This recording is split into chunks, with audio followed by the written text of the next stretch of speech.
Hello everybody, I'm Grandmaster Alexandr Fier from Brazil, and I'm going to try to show today some games about initiative and attack. Some of my recent games that, two of them I played in the last tournament in La Palma in Canarias, and there are some good examples about how to exploit the development advantage and how to use the initiative. So the first game is against Rodrigo Vasquez. He's a Chilean grandmaster that lives in Spain for a long time. And before the game, I was a bit scared because I know he's a really good prepared guy. He's really well prepared, and he plays always the Nidorf. So I was not sure I would play something more slow or something like some English. But finally I decided, let's just go and let's just try to go for the kill. So I went e4, c5, knight f3, d6. I'm going to try to explain a bit about the openings before we enter in the middle game, just to show a bit of theory too, for you guys to learn a bit.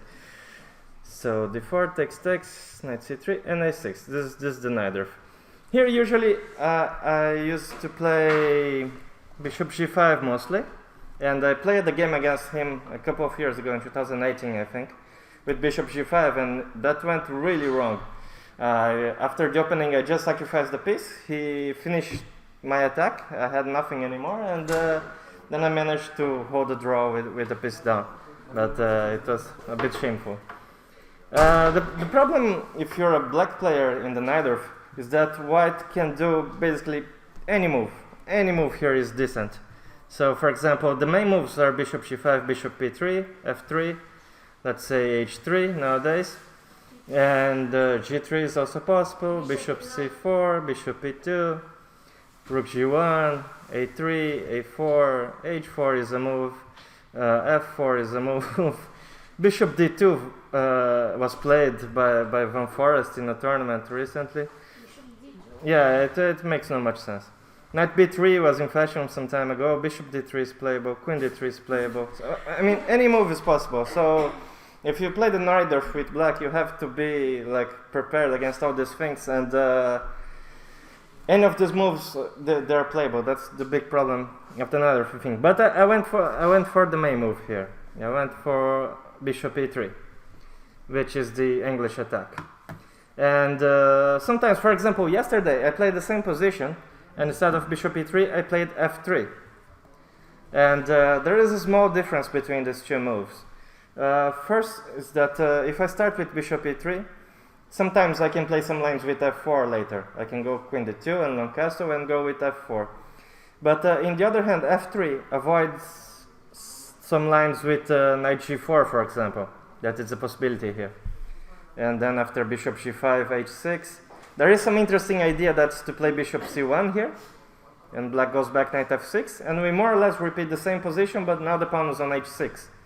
And here you can try some lines that you exploit this pawn on h6, like the Sozin, for example. In some lines this pawn would be better to be in h7. It's a weakness. Yeah, sometimes you can have some break with g4, g5, or even some kinds of sacrifices afterwards, or plans with f4, f5 are more efficient too when this pawn is on h6. So it's one idea, and if no, bishop h4 is the main move here. And after g5, bishop g3, bishop g7, there are a lot of games, and it's a really complex position. And I think white is a bit better, but you have to know a lot of stuff. But okay, I knew he didn't go for this line usually, and he was almost exclusively playing e6.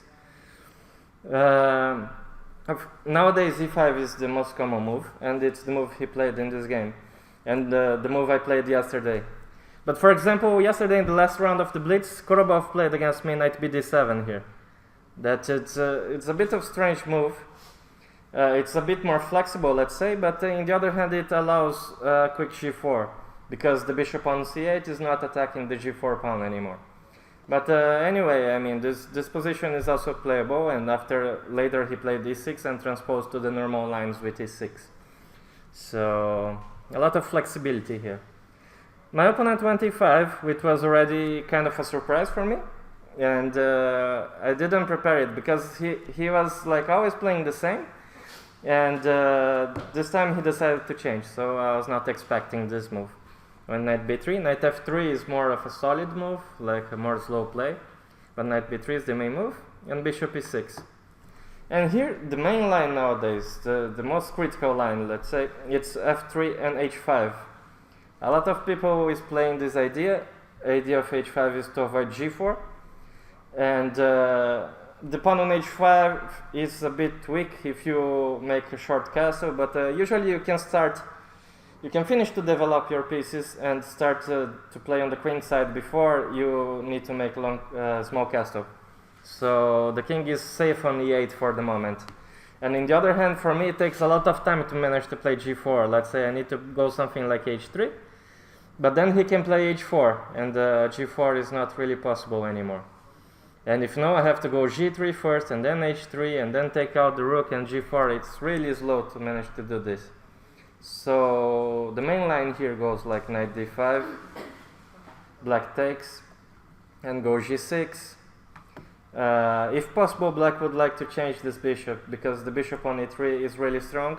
And if we change these dark square bishops, the white has a lot of problems on the dark squares. So white usually avoids this. And then black goes something with knight bd7, bishop g7, queen c7, in different orders. There is a lot of ways to play this position. And white will try to go or long castle and try to create some play on the king side, or to play with bishop e2, c4, and small castle, and try to push the pawns on the queen side. Both plans are okay. Both plans are possible. But he didn't go h5 here. He went for... because I didn't go f3. That's the point. I played queen d2 here.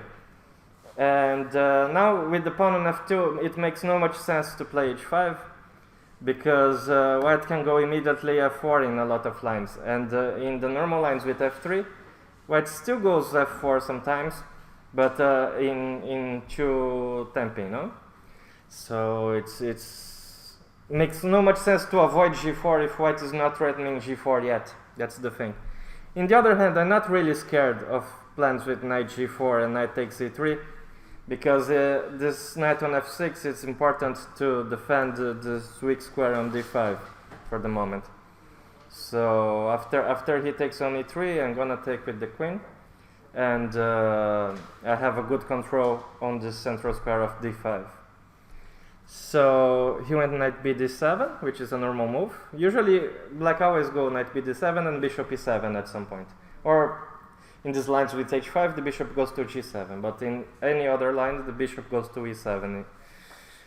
The bishop can only go to g7 in that lines because we changed on d5 already, no? Because if no, this queen is attacking the pawn on d6.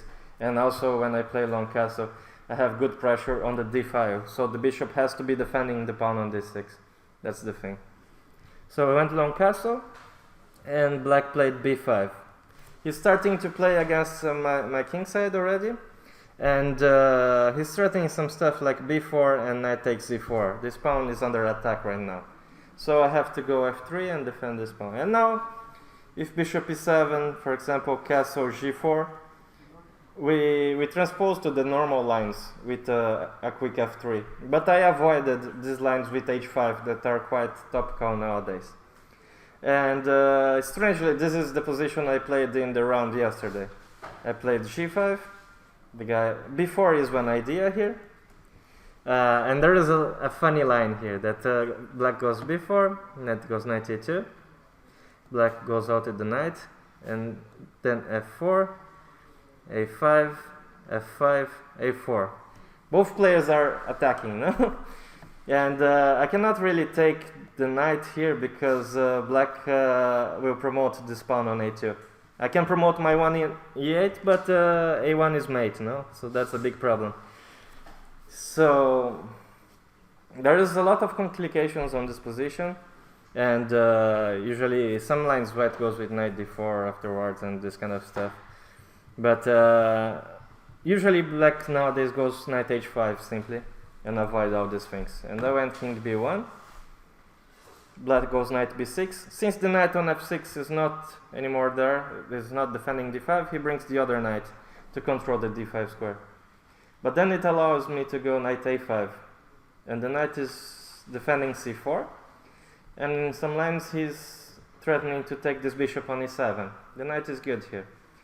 The only thing is that in many lines black will manage to go out with the knight from b6 and attack this knight on a5, but it's not a big deal. For example, if queen c7, a3, and something like rook c8, I can go knight d5 anyway, because if takes, and he takes the knight, black won a pawn, but now I have a really good control over the square on d5. And I'll bring my bishop here. And I'll put bishop e4 and bishop d5 later, and the knight on h5 is not so good, and the bishop on e7 is also bad, and the bishop on d5 is really great. So it compensates the pawn white sacrifices. Anyway, this was not the game. The guy played instead of bishop e7, he went h5 here. And it's a strange move order, because in some way he started to go to the queen side, and now he starts to go to the king side. So I went king b1, which is a normal move, and knight b6 he played. And this is all really natural for black. He wants to come sometimes with knight c4, and also he wants to control the d5 square. And he's not hurrying to take the bishop from f8, because the bishop's not really more active on e7. So he's trying to first create some play on the queen side, and later he will finish to develop the pieces. But there is a small problem with this move, and it's this queen on d8. It looks a bit strange, but the point is that with my rook on d1, if I go out with my queen, this queen on d8 will be a bit exposed. So I use this immediately, playing queen f2. I threaten the knight on b6. And he doesn't want to wait one more move and play something like rook b8, because it's really slow. And something like knight f d7 is also not much to the point, because if one day he goes out with the knight from b6, I can enter with my knight on d5 then. So knight c4 is the most natural move. And here I took, and b takes c4. And this kind of positions are interesting, because black has this open file, this b file that is open, and black usually can manage to attack with rook b8 and bring in the queen. But in the other hand, usually there is only two pieces that can more or less attack this pawn on b2, which are the rook and the queen. And if white manages to play something like king a1 and rook b1, usually the position is well defended, and white can start to play on the center and on the king side. And here is one of the points that I told you about this queen on d8 that is exposed, that white is allowed to play knight c5 here. And it's a quite interesting move, attacking the bishop on e6. But there is another possible move for white that is quite interesting, which is... Let's think a bit. I'll take out this things. Sorry, what's the question? Well, knight c5 is an interesting move, but there is another interesting move that I was thinking during the game. Okay. Another option for white. Maybe a bishop c5? But the knight is hanging here, and I'm not sure I can take this d pawn in time. I need to do something about this b3 knight.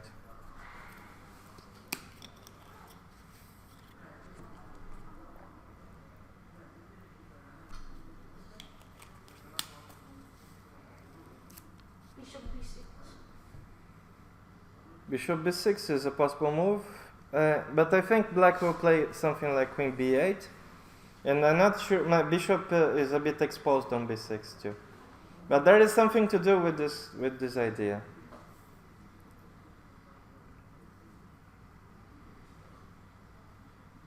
Knight a5. Yeah, exactly. And the point is, black cannot take the knight because of bishop b6, queen b4, and a3, and the queen is trapped. So that's the trick. And the knight on a5, it can go to c6, and b4 and d5. That's one of the ideas. And well, if black goes something like, I don't know, something like queen d7. At some point I can go something like bishop b6 then, and then it will be hard for black to create counterplay on the queen side, because this knight on a5, it controls a lot of squares. But in the other hand, in some lines this knight can be a bit bad on a5, I think. If it cannot reroute to b4 and d5, it's a bit well, it's a bit out of play, this knight, let's say, no? So I decided to go knight c5. And then he played queen c7. And here again I had two options. I took on e6, that is like natural move.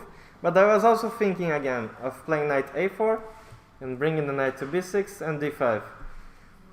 And again, it is interesting, but in the other hand, it's not the end of the world for black if my knight can go to d5. Because let's say we change everything. And okay, I have this really nice d5 square. But I don't have knights anymore to put on d5, and it's really a square for a knight, no? My rook on d5, it's active, but it's not such a big deal for black. He can try to create some counterplay on the b file here. So I decided to take on e6, and f takes e6. Huh? And that you thought it in few seconds.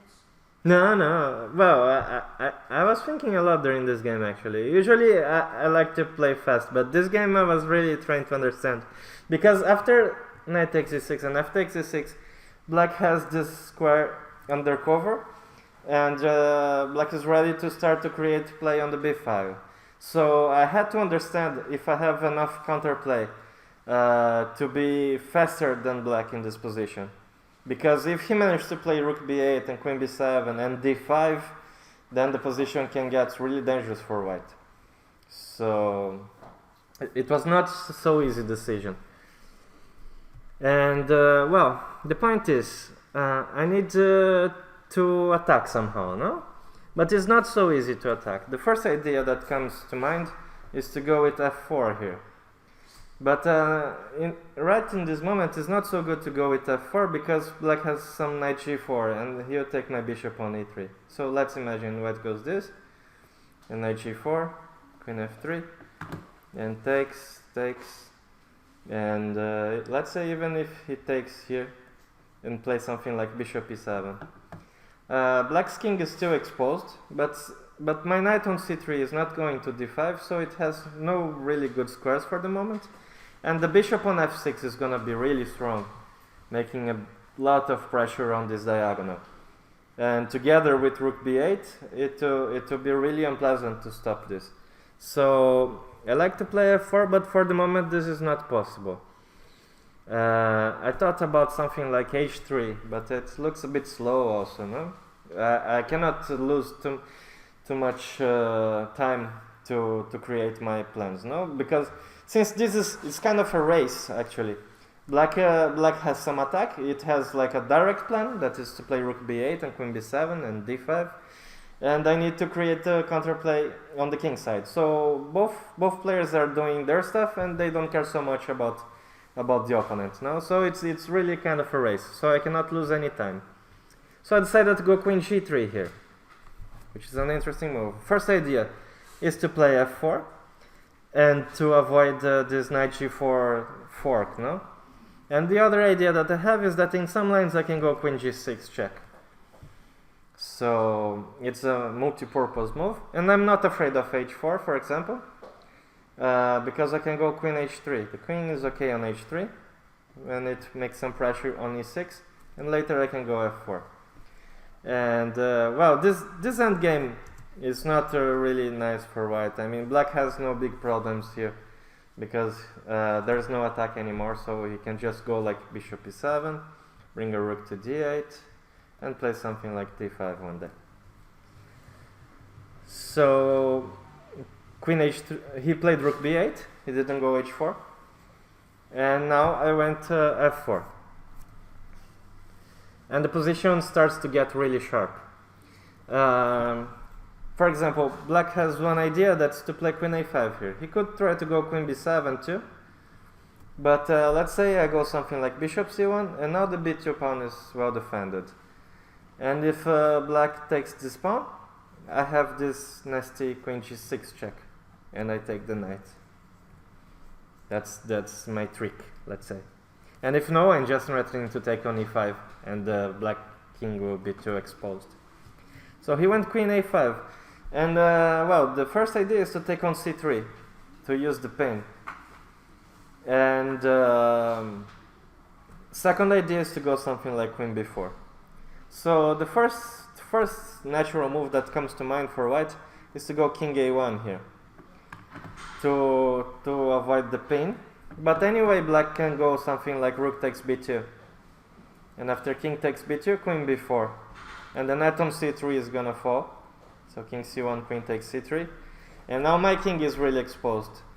I can give a check on g6, but it's just a check, and then he has this hanging.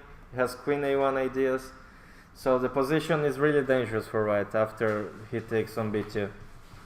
So in any case, even if my king stays on b1, he has these ideas of rook b2. So I give a check. I use the fact that the queen is not on c7 anymore, and he cannot go queen f7, so he needs to find a square for his king. And the most logical square to go would be d7, because then the bishop can go to e7 afterwards. But there is a tactical problem here. I can go queen f7, and after bishop e7, I sacrifice the rook. He has to take with the king, and rook d1 check. And then if he goes, for example, king c7, I take with check, and king c6, I take with check, and my attack is lethal. Even rook d6 is mate here. No, actually, it's more simple. So he cannot go king d7, and that's a big problem. If he goes king c6 here, the king will be really exposed. So I can defend this knight somehow, and then afterwards I'm gonna take this pawn on e6 and attack his king. So he went king d8, but well, it looks really scary, no? To put the king in front of the rook like this. But on the other hand, he's still threatening this queen takes c3, no? So I need to do something about it, because if I take on e5, queen takes c3, black's attack is quicker, no? He's already threatening mate on b2. So I have no good squares for the knight. That's the problem. I don't want to go knight e2 because it's really passive, no? And black has ideas with c3 also, coming to create some play on the queen side. So I went bishop d2, but it's funny that in the end this bishop was really important on this diagonal. But okay, of course the main idea is to defend the knight on c3, and I'm threatening some kind of discovery with knight d5 at some point, and I still have my ideas of taking on e5. So he took on f4, and here I played, I think, probably the most important move of the game. So let's think a bit, and let's try to find out a plan for white.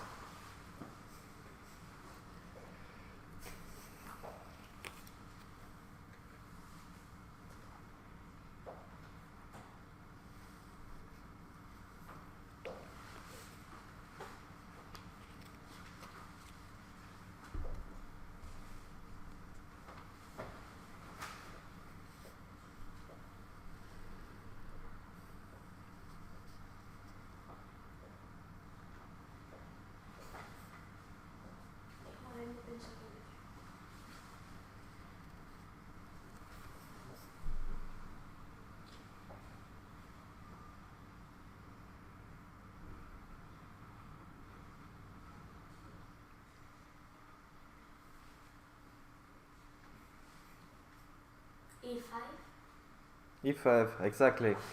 The point is, black's queen will be really well on e5, where it defends everything and it's blocking my attack. So I need to open more fires for my pieces. And after e5, well, he cannot take with the pawn because the king is on d8, and if he takes with the queen, I bring my rook to e1. And now I have all my pieces on the attack.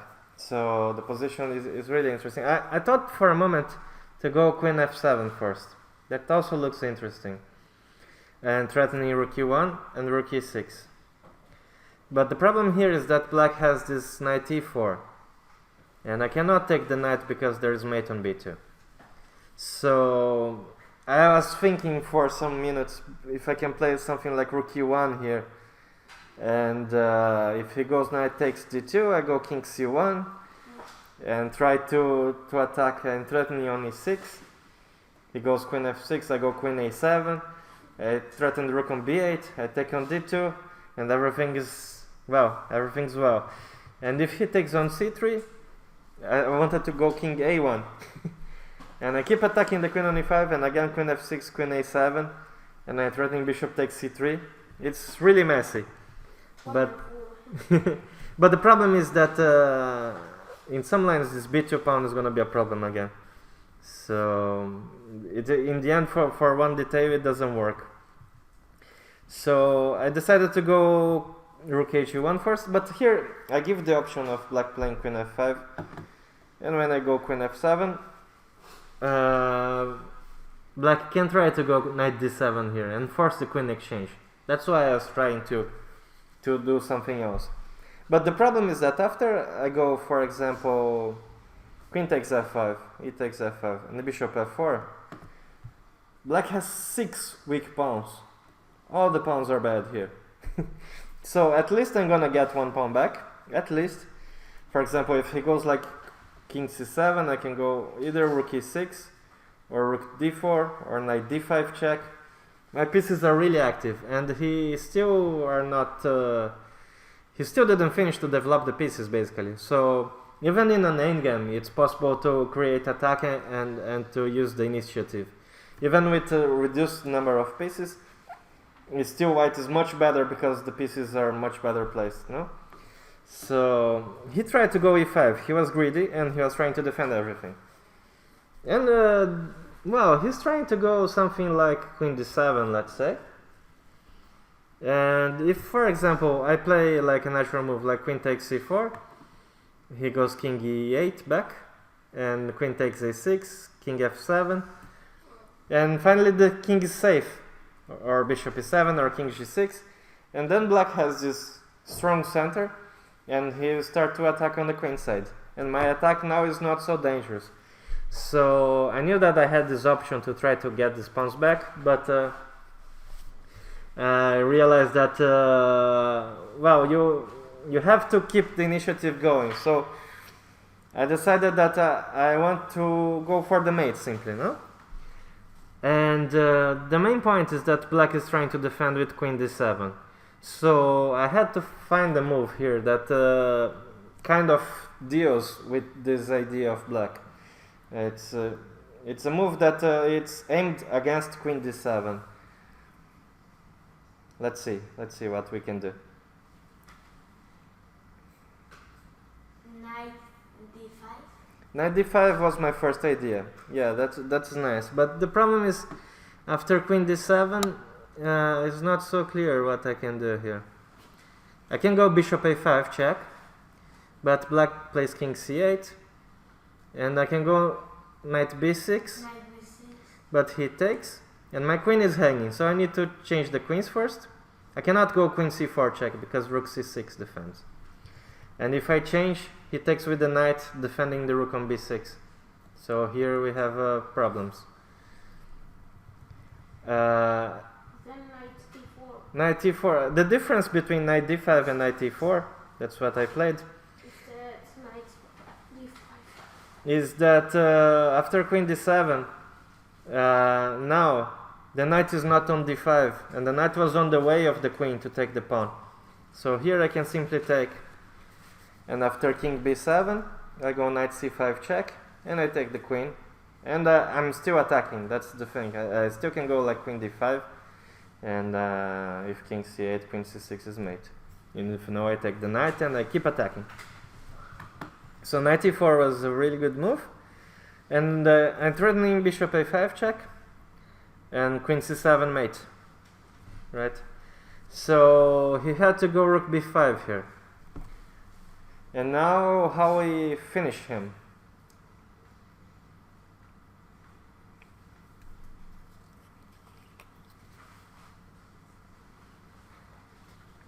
Bishop a5. And then black takes. And knight takes d6. Okay, bishop takes, Rook and rook b6. and king c8, And rook c6. and king b8, King queen c7. king a8, Queen. And rook b6. rook b6. Then I go queen c8, and I think I defend it. But almost there. But okay, if I put the moves, you're gonna see it was pretty correct. It was really nice. So bishop a5, rook a5, knight d6, takes, this. If rook king d8, he's gonna get mated with rook d1, something like that. And here I can simply take on a5. And well, it's mate. So after bishop a5, he resigned. But well, important points of this game were first, I realized that I need to be quick here, so I decided that f4 was the break I wanted to do. And after I managed to play f4, I saw that I need to open more files for my pieces, so I went e5. That was quite important. And then with all the pieces, when you have all your pieces attacking and black has an exposed king, something is probably gonna happen. So I have this theory that sometimes I use, that when you have like some kind of attacking position, you just put all your pieces near black's king and something is gonna appear at some point.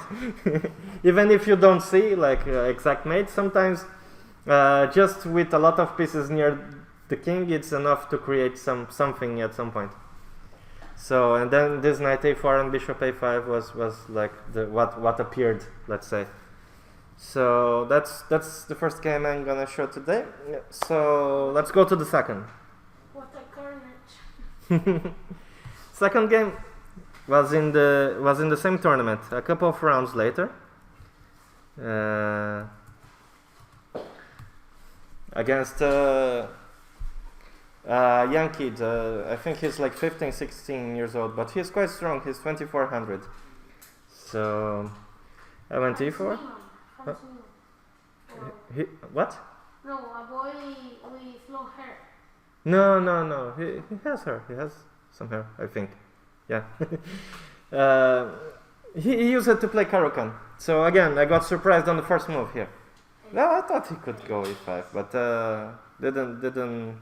didn't take too serious. I was looking a lot of Caro-Kann here. So I decided to go. You know, until I became Grandmaster, I was only playing King's Gambit here.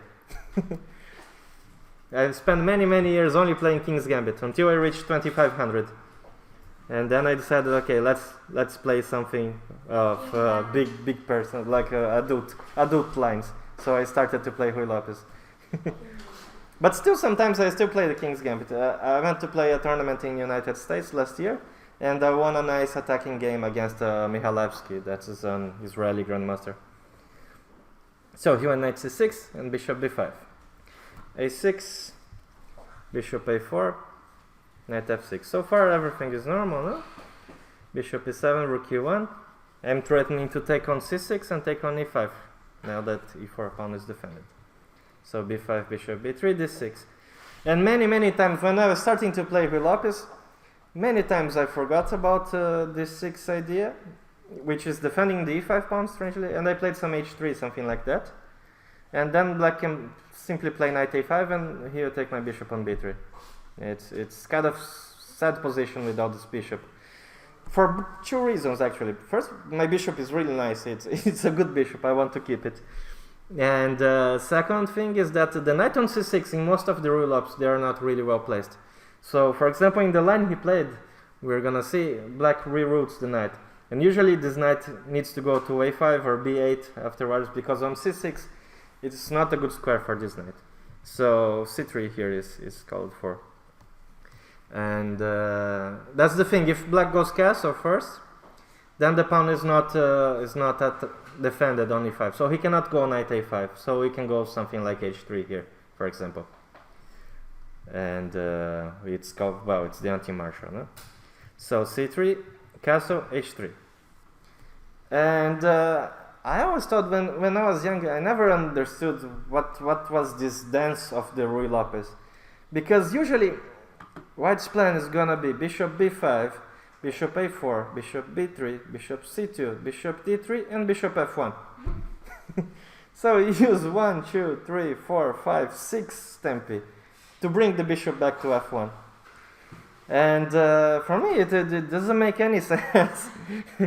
So, but later I realized that the point is that with all these moves that black is making during the time that white brings back the bishop, black's exposing a bit his pawns. So, for example, a6, b5, white can play with a4 and play against these pawns later. And all the moves, they have a reason. I still don't understand really well these positions actually, but okay, now I believe that these moves are good at least. So human knight b8 immediately, that is the Breyer.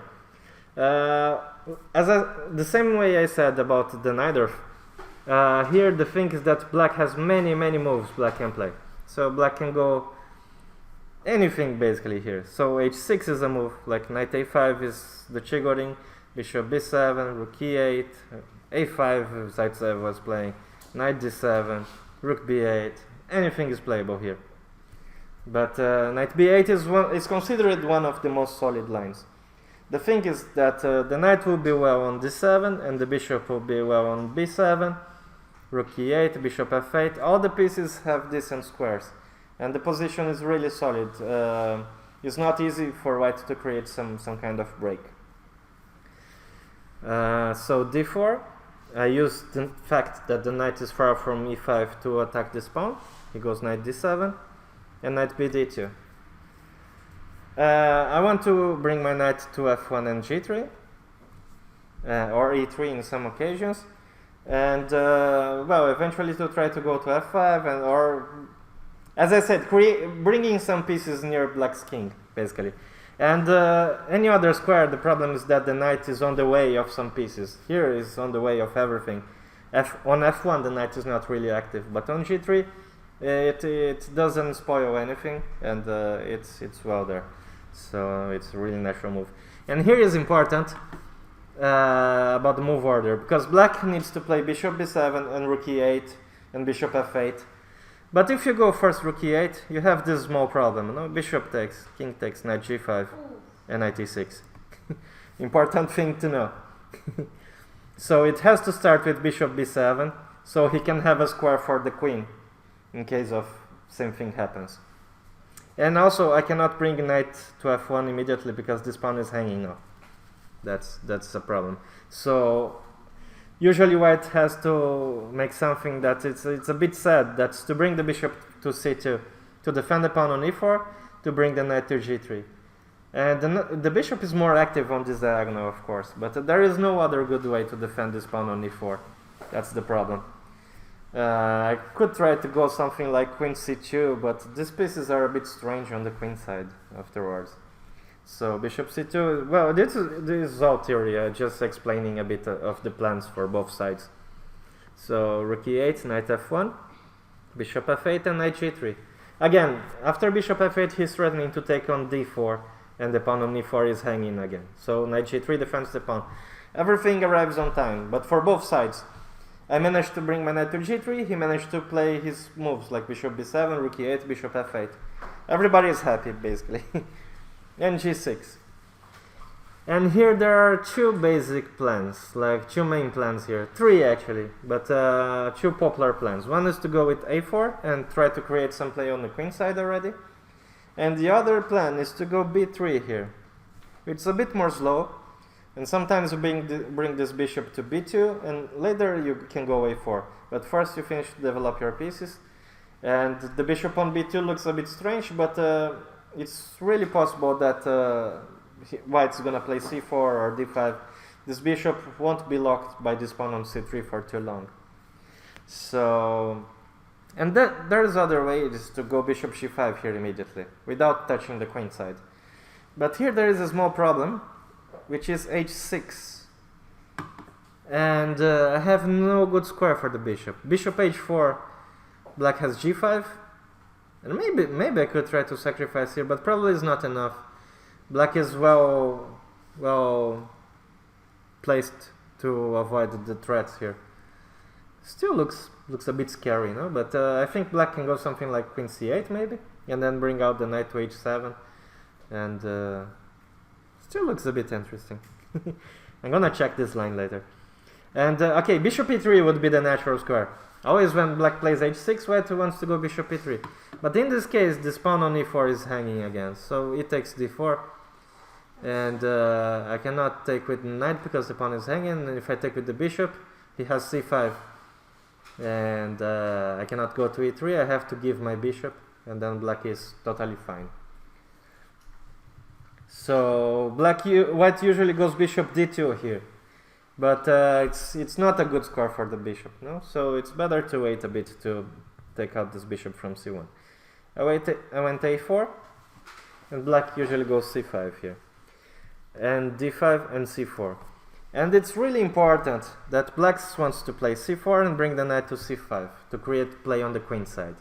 But this plan, it only works if white has the pawn on a4.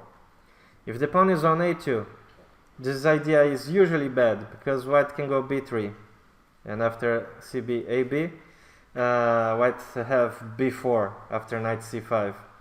And in other way we can go like a bishop d3 and try to create some pressure in these weak pawns, no? So this plan with c4 is usually good when white has the pawn on a4. So b3 square is not well defended. Bishop g5, now it's okay because the center is closed. I can bring my bishop to e3 in case of h6. He went bishop g7. There are other moves here. Black can play bishop e7 or queen c7.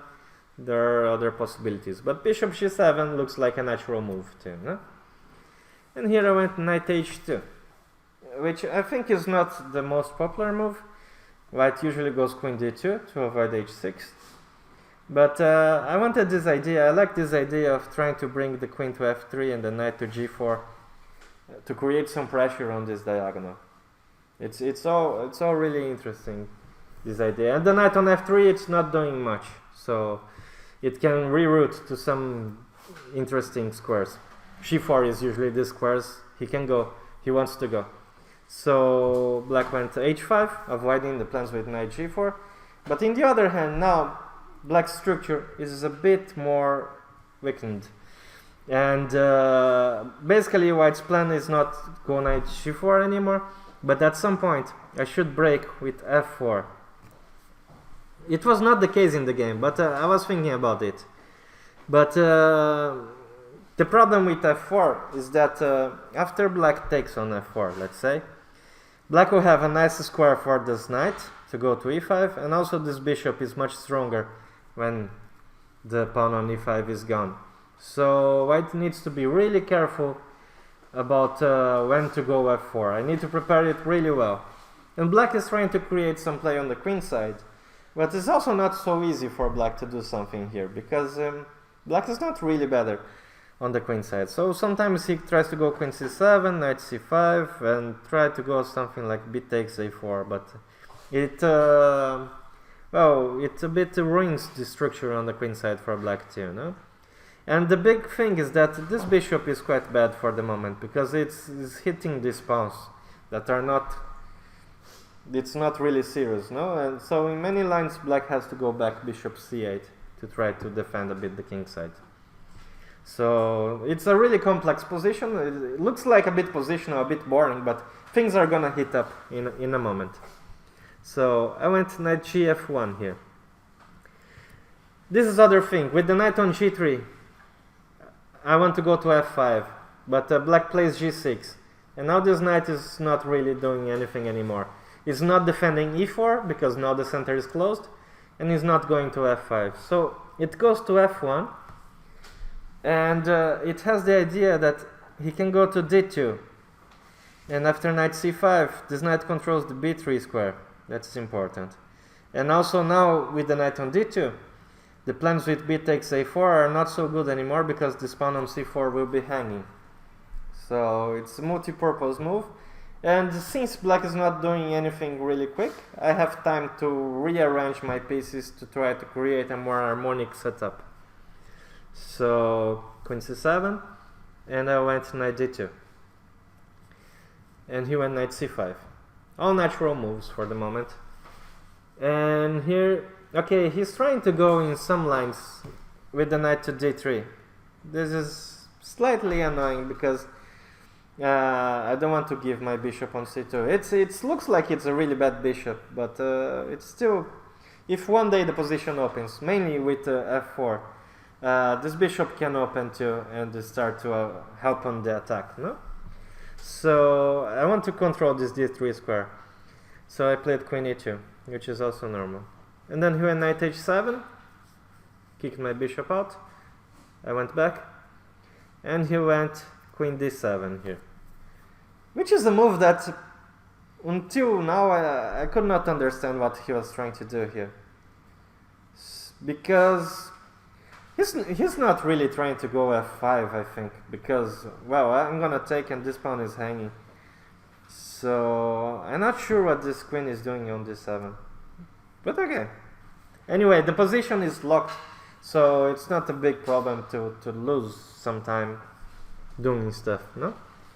So now I need to make a plan. My first plan is, of course, to play f4.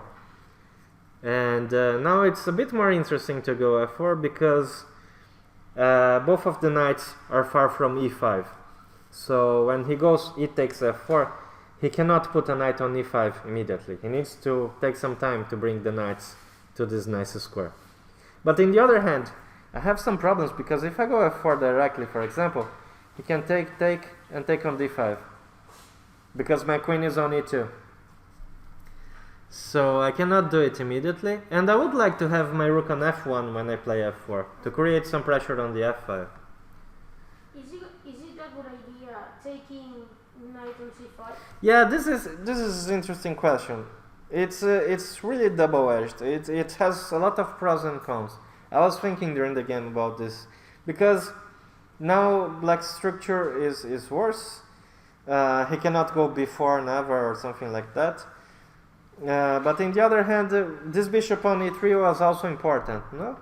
So his plan is gonna bring the knight on d6 one day, and if he can do this, black's position is quite nice. And the bishop is gonna be well on h6, since I don't have this bishop on e3 now.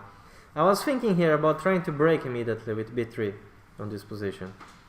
And then he takes, and I take. And I'm threatening to take on c5, no? Oops. I'm threatening to take on c5. So, but even this bishop is not so good, so he can even play something like this and give the bishop. And rook b1, and it's a hard position to access. I mean, I have some pressure on the queen side, but I'm not sure this is enough to be better. And my bishop on c2 is bad, his bishop on g7 is bad, both knights are bad, we have all bad pieces. So I think like white is worse and black is worse too.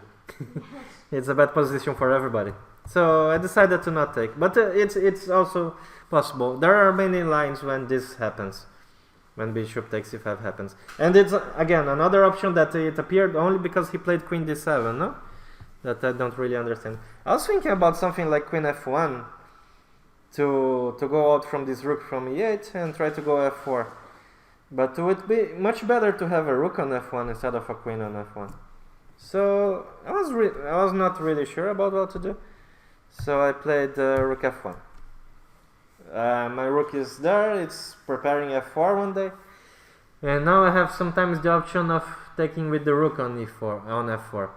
But it's also not something that I would like, because imagine if I go here and I take rook takes f4, he can even play bishop h6 and change this bishop. And now I have a lot of dark squares that are more or less weak. He can bring the rook to e8, he's threatening bishop d5 again, and black's position looks fine here. My bishop on c2 is not really working for the moment. So f4 is the plan, but I really could not make it work. So I decided, okay, let's do something else. So I went king h1, always useful, no? Because if the position opens, the king is less exposed on h1 compared to g1. And then queen c7, he went back. So looks like queen d7 was not really a great move, no? But anyway, I'm not doing much too. So I realized that I cannot go really f4, and I have to do something else. So I decided, okay, let's go g4 instead. And well, now the bishop on, if I play g4, is not opening the e file and the bishop on g7, and still I'm trying to go for his king, no? So it looks quite logical for me. So he went rook f8, and it's interesting what he's trying to do. He's trying to open the position also, so that if I play g4, let's say he takes, I take, he can try to go f5 here, and then things are really messy, because in one hand my rook on g1 is in his face more or less, but he has all the pieces defending this g7 bishop, and I cannot take, because then this bishop on b7 is gonna be alive and really well.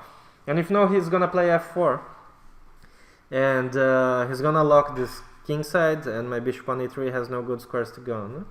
So it's interesting, this idea of rook f8. So what I did, I take with the knight on g4, and well, my pawn on h3 is a bit weak, but in the other hand, now if f5, I have this knight h6 check, and the pawn on g6 is hanging. That's the thing. And okay, if he takes, this bishop was really important in the defense, no? And now f4 is not a problem anymore. And I can even try to take here. Let's say rook f6, I take, he takes, and king h2. And I think my attack is quicker here, because his king now is really exposed. So it's an interesting idea. And if no, the knight, if he plays something else, I go anyway knight h6, and I avoid f5 for the moment. And then I try to improve my pieces. And that's what happened. He went knight f6, and I went knight h6. He went king h7, and here I played a really important move, that is queen f3. And the point is that he needs to lose some time with the knight on f6. He cannot take here for the moment, because I take, and I threatening rook g6 here, and queen takes f8. And if he goes something slow, let's say he goes something like queen d8 or rook e8, I have this rook g4 that is, that's big problem for black. So here he has to resign, no? So he cannot take on h6.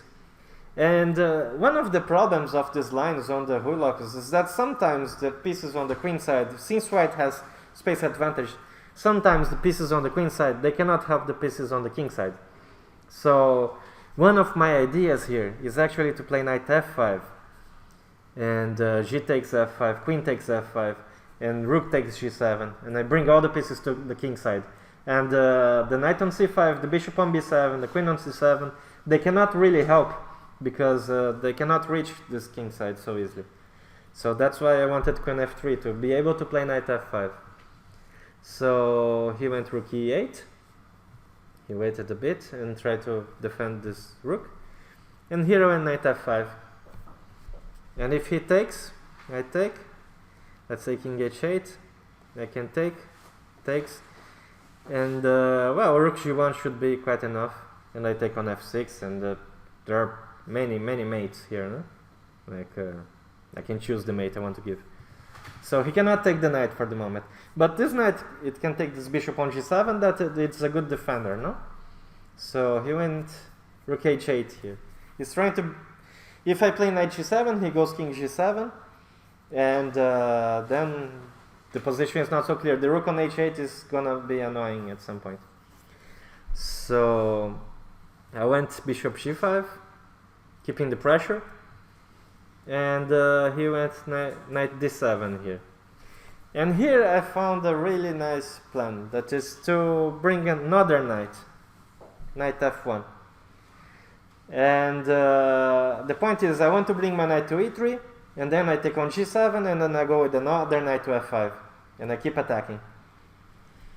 So he was thinking, he's under a lot of pressure here, because if he goes king g8, I can go knight e3 and keep doing my plan. But one day the king will go to g7 anyway, doesn't matter if it's on h7 or on g8. So he decided to go knight h5 here, and try to keep the things under control. Maybe one day the knight can go to f4. And then what happens?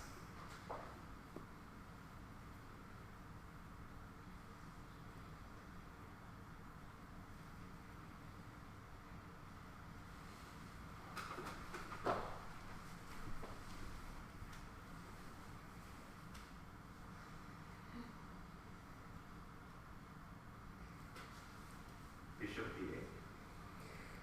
Yeah, but bishop d8, queen takes d8, Take on h5. and king g8. Ah, So, good idea, wrong move order. Then queen takes h5. Yeah, queen h5 first. And She bishop takes d8. h5 and bishop d8 would win. What? It's a nice trick, but it's not over. He goes king g8 here. And, okay, I could try to go something like queen f3 and just keep the pressure. He has to take on f5 and should be winning. But here I could not resist. I said, okay, let's keep going, no? Bishop h6, anyway. So he takes. I go rook g7, king f8. But it's not so easy, the mate here, no? Because if I go rook h7, he comes back to g8. Rook g6. Rook g6, rook takes h6, and rook takes h6. I threaten mate on h8. So, for example, if he goes f6, I have a cruel move here, that is to play bishop d1. And there is no good way to defend against rook h8 and bishop h5. So he went king g8, and he wants to bring the knight to the defense. But it's not enough. I go rook knight g3, knight f8, knight h5, threatening knight f6 mate, knight g6, knight f6, king f8, and here rook g1. And there is no way to avoid rook h8 and knight h7 mate, or rook g8 mate. So black's completely paralyzed. And here you can see that the queen and the bishop, they never could enter in the game. No, they could not help the defense because this lack of space. When black has less space, it has less mobility for the pieces too. So it's harder to go from one side to another. And in the other hand, my pieces, they managed to go really well. No, my knight managed to go from, imagine, he went this knight on f6. It went everywhere, no? It went here, here, here, here, here. And the other knight too. The knights were dancing there, but finally I managed to open one file, that was the G file, and it was enough to create a lot of play. And later, okay, this queen h5 is a nice move. But there, queen takes h5, Mhm. king g8. Mm-hmm. Do you have knight h6? Ah, no, sorry. Yeah, I think he can take probably. Yes. And then I don't want to change one more piece in the attack. Knight h6, taking with the rook. Oh. Yeah, with the rook. And then I have to go out with the queen, but then it makes no sense. No, bishop h6 is more efficient then. So, well, I think it was an interesting game too. And these two games were played in the same tournament last week. So I had it really fresh in my memory, and I remember what I was thinking during the game. That's why I wanted to show these games for you guys. So I hope you like, and well, I think that's it for today.